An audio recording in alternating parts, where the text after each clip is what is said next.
La pregunta es, ¿hacia dónde va esto? Las negociaciones en Ginebra la semana pasada entre Estados Unidos e Irán acapararon la mayor parte de la atención mundial. Pero no fueron las únicas, incluso en Ginebra, ya que Estados Unidos también estaba en conversaciones con Ucrania y Rusia. No se arrojó mucho de eso.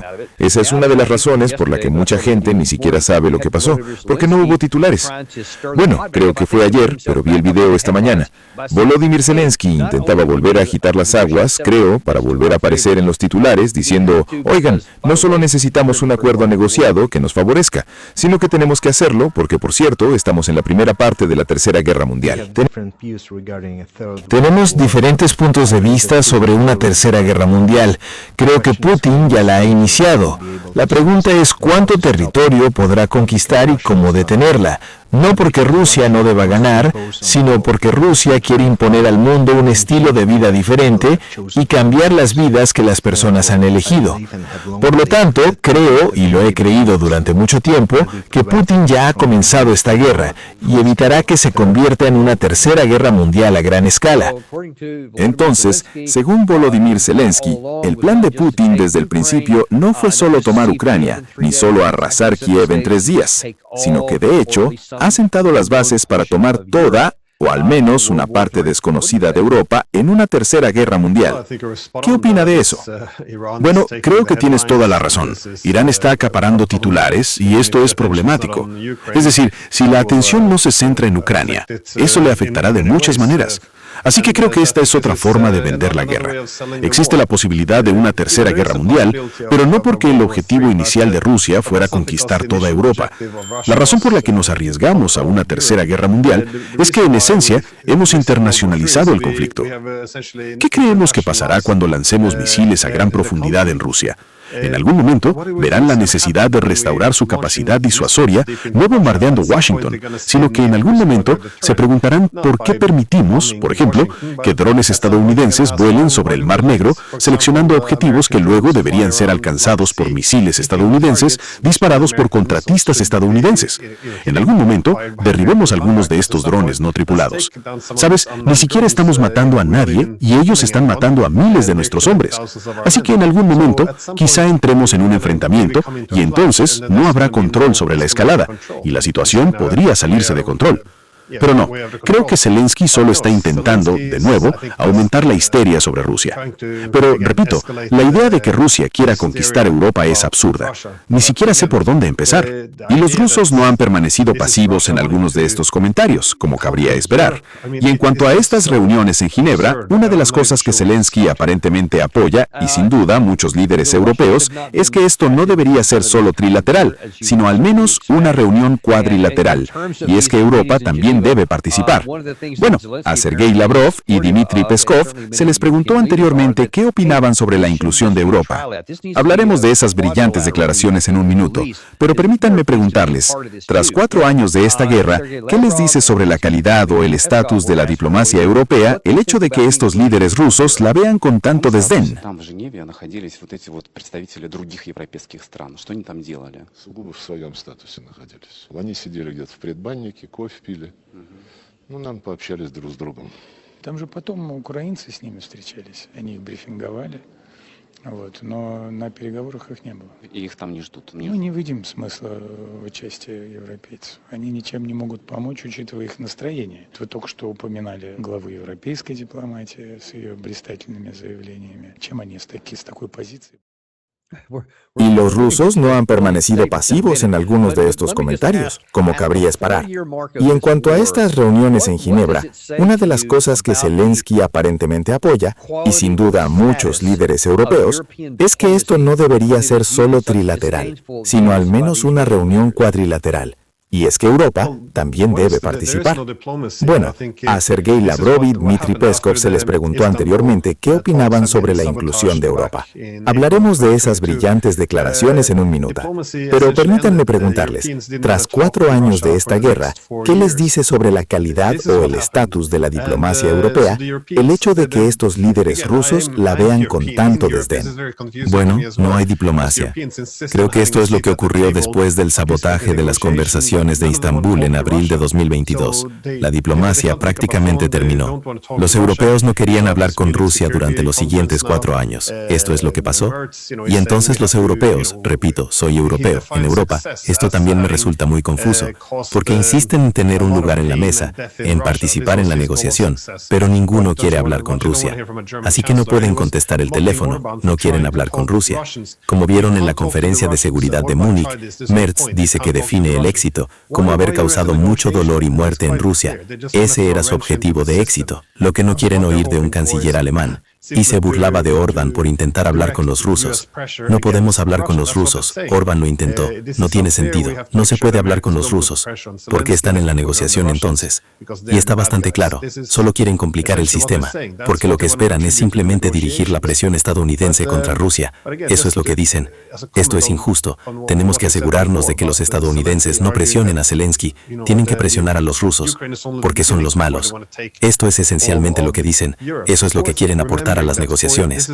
Pero de nuevo, como comentario sobre lo que dije antes sobre Zelensky, argumentando que Ucrania es solo el comienzo antes de que quieran apoderarse de toda Europa, vale la pena recordar que este es un 4º aniversario. Tengan en cuenta que cuando tuvimos las conversaciones de Istambul, los turcos que actuaron como mediadores llegaron a su propia conclusión. El ministro de Asuntos Exteriores turco argumentó que durante las conversaciones de Istambul asumieron que esta guerra no duraría mucho, porque rusos y ucranianos habían acordado más o menos que Rusia pondría fin a la guerra, pero que luego Ucrania restauraría su neutralidad sin la OTAN. Pero el ministro de Asuntos Exteriores turco continuó diciendo que muchos Estados miembros de la OTAN querían que la guerra continuara, porque veían esto como una posibilidad de debilitar a Rusia, y dijeron que no les importaba mucho lo que le pasaba a Ucrania. Esto era lo que decían los turcos. Entonces, ¿por qué ahora volvemos atrás y fingimos que los rusos nunca querían nada más? Solo queríamos la paz. Los rusos solo querían conquistar toda Europa. No tiene ningún sentido. Pero de nuevo, este es el problema de la propaganda. Bueno, y ese problema se agravó un poco. Es irónico, y para que la gente pueda obtener una evaluación honesta, no nuestra caracterización, sino escuchándola de sus propios labios, de los diplomáticos europeos. Si quieres decir, quiero un lugar en la mesa, al menos tienes que comprender y reconocer las realidades sobre el terreno, aunque no te guste ni digas lo que quieras, pero tiene que haber algún mínimo de realidad. Pero esto es lo que Kaja Kallas, el jefe diplomático de la Comisión Europea, dijo hace un par de días que es su objetivo. Las conversaciones en Ginebra demostraron una vez más que Rusia no se aparta de sus exigencias maximalistas. Según la mayoría de los indicadores, la guerra se ha vuelto aún más brutal para Ucrania durante el último año. Rusia está prolongando las negociaciones en lugar de avanzar hacia la paz. También necesitamos cambiar la narrativa hacia el verdadero responsable de esta guerra. Por lo tanto, necesitamos ver las concesiones de la parte rusa para lograr una paz sostenible. El próximo lunes pretendemos aprobar el paquete de 10º sanciones contra Rusia. Las sanciones están funcionando, están dañando gravemente la economía rusa, y cada nueva medida limita aún más su capacidad para librar la guerra. En los últimos 30 años no habríamos llegado a esto. Incluso ahora, el núcleo del conflicto gira en torno a restaurar la neutralidad de Ucrania. Pero cuando los europeos dicen, bueno, en cuanto termine esta guerra, enviaremos tropas. Ucrania tiene que unirse a la OTAN. Los rusos deberían pagar reparaciones. Deberían reducir el tamaño de su ejército. Todo eso. Lo que están diciendo es que los europeos se preparan para prolongar, para mantener este conflicto bélico el mayor tiempo posible. Bueno, ¿qué mensaje les están enviando entonces a los rusos? Entonces, por supuesto, si crees que la OTAN va a intentar entrar en Ucrania después de la guerra, no puedes dejar que termine. Además, si después de esto se produce un conflicto congelado o una guerra fría, quieres crear la posición más favorable posible. Idealmente, despojar a Ucrania también de Nikolaev y Odessa para que no tengan salida al mar.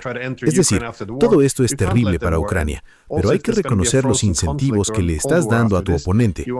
Si los europeos quieren que Rusia suavice sus exigencias, deja de amenazarla.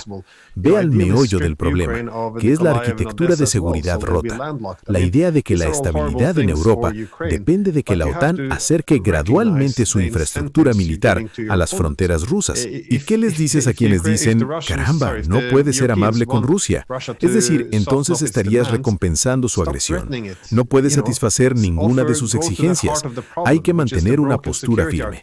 ¿Qué opinas de esto? Bueno, creo que todo esto se basa en el argumento de que se trató de una invasión no provocada. Si no lo fue, hasta cierto punto estaría de acuerdo con esa lógica. Porque entonces, si Rusia se despertara un día y quisiera nuevos territorios, entonces querría aumentar el costo y reducir el beneficio. Y no quiere recompensar el expansionismo imperialista.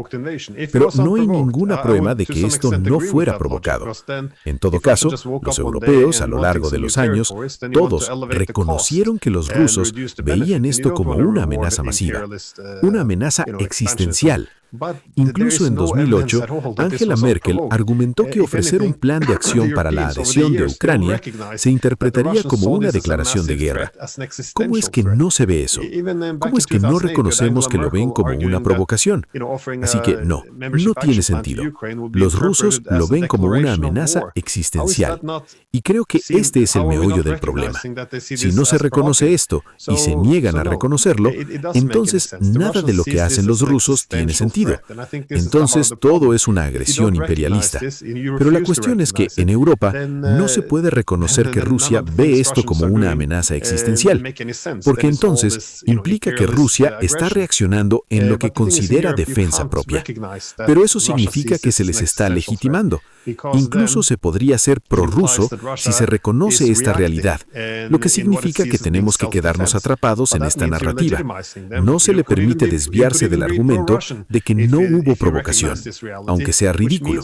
Pero mientras no podamos alejarnos de esto, tampoco podremos hacer paces con los rusos. Así que básicamente nos encerramos en nuestra propia propaganda. Y por lo tanto, esto parece llevarnos a la misma conclusión que muchos de los invitados que hemos tenido en nuestro programa, a la cual no le veo salida. Así que le pregunto si está dentro o fuera de esto. Si se niega la diplomacia y no tenemos una oportunidad de realmente hablar sobre nada, lo único que queda es una conquista militar hasta que Rusia tenga lo que considere suficiente para su seguridad. Sí, bueno, creo que Estados Unidos quizás sea la pieza clave para solucionar todo el asunto. Porque muchas de las exigencias rusas no realmente son exigencias para Ucrania. Mucho de ello está relacionado con la neutralidad. Cuando hablamos de neutralidad, actuamos como si eso fuera algo que los ucranianos tendrían que aceptar. Pero cuando hablamos de la OTAN, hablamos de Estados Unidos. No existe un derecho divino para unirse a una alianza liderada por Estados Unidos. Así que, en cuanto a la neutralidad, Estados Unidos puede ofrecer algunas cosas. Los rusos también piden. Bueno, los ucranianos no pueden tener un ejército de 800,000, pero no pueden tener un ejército de 800,000 solo si esos 800,000 soldados cuentan con el apoyo de Estados Unidos y los europeos. De lo contrario, ni siquiera podrían sostenerlo. Así que creo que parte de este problema radica en que debemos reconocer que Ucrania no es una amenaza existencial para Rusia. La OTAN en Ucrania es una amenaza existencial. Si Estados Unidos se desvincula adecuadamente y dice no a la OTAN, no habrá garantías de seguridad masivas que puedan incentivar o desencadenar una guerra en el futuro. No habrá agencias de inteligencia occidentales en Ucrania que continúen la guerra que iniciamos en 2014. No se financiará un ejército de 800,000 en Ucrania. Muchos de los problemas ya han desaparecido. Y si estos problemas empiezan a desaparecer, los rusos no tendrán que insistir en este control territorial maximalista, porque controlar todo el territorio es una buena forma de mantenerse seguro si no se confía del otro lado. Y en esencia, eso es lo que piensan. No necesitan todo este territorio, pero no quieren que acabe en manos de la OTAN. Esa es la principal preocupación. Correcto. Bueno, tendremos que esperar a ver cómo se desarrolla esto. No ha funcionado muy bien en 4 años completos y tendremos que esperar con ansias a dónde irá después, porque en algún momento algo cederá, porque no se puede mantener esta ficción demasiado tiempo debido a la necesidad física de un ejército en el campo que debe mantenerse viable para seguir dando, asumiendo que facilita la ficción que se desarrolla en Bruselas, París, Londres y otros lugares. Pero desafortunadamente ahí es donde estamos. Solo podemos predecir los resultados y seguir observando lo que tenemos aquí. Pero, como siempre, muchas gracias por venir hoy, especialmente por estos dos temas, el conflicto entre Rusia y Ucrania, así como por la posible guerra con Irán y por señalarlos como lo que son. Muchas gracias, un placer. Y solo como recordatorio, como ven en la pantalla, no se pierdan el excelente podcast de Glenn Beeson. Puede ver su dirección ahí mismo y tiene mucho contenido excelente. Así que no tiene que esperar a que regrese para ir a verlo la próxima vez y esperamos verlos a todos en el próximo episodio de Daniel Davis Deep Dive.